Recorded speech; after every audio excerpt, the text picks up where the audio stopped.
starting without further delay. This story begins on a September evening in a small town in England.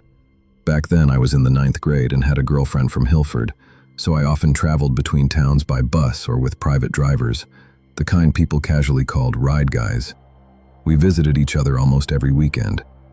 That ordinary Friday afternoon after school, we had agreed to meet in Hilford once again. When the final bell rang, I headed toward the station, hoping to catch the express bus or find a ride. It was faster and cheaper. As I approached the station, I heard a ride guy calling out.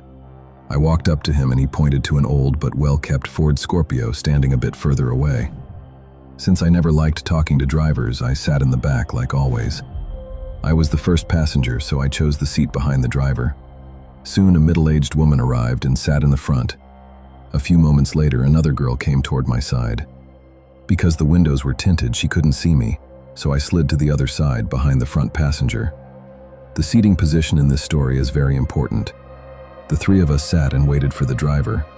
When he arrived and started the engine, another woman rushed in and sat behind the driver, while the girl who came earlier moved to the middle seat. The trip began.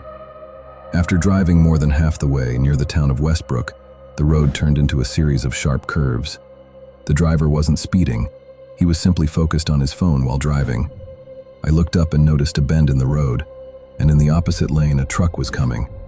Suddenly, its trailer began sliding into our lane. The driver had no time to react. Someone screamed, and the trailer slammed into the side of our car, throwing us into the roadside ditch. Since none of us in the back were wearing seat belts, the impact tossed us violently.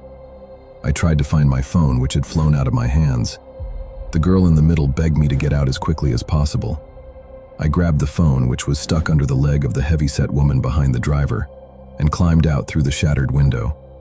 With shaking hands, I texted my girlfriend, telling her we'd been in an accident and that I was okay. Looking around, I saw the driver, dead.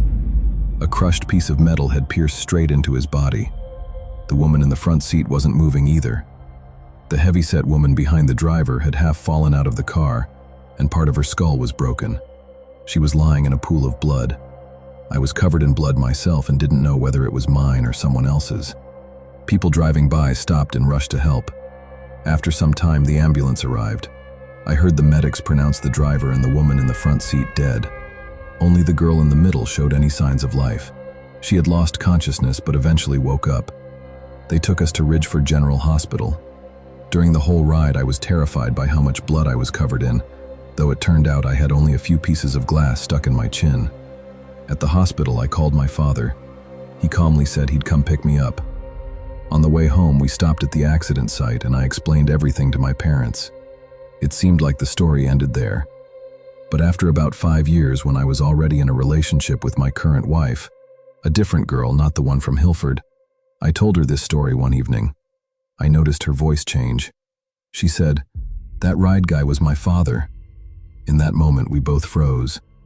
My wife never had a relationship with her father. He left the family when she was very young, so she didn't give the event any special meaning. As for me, I don't believe in fate or 9 lives. But the fact that I changed seats that day saved my life.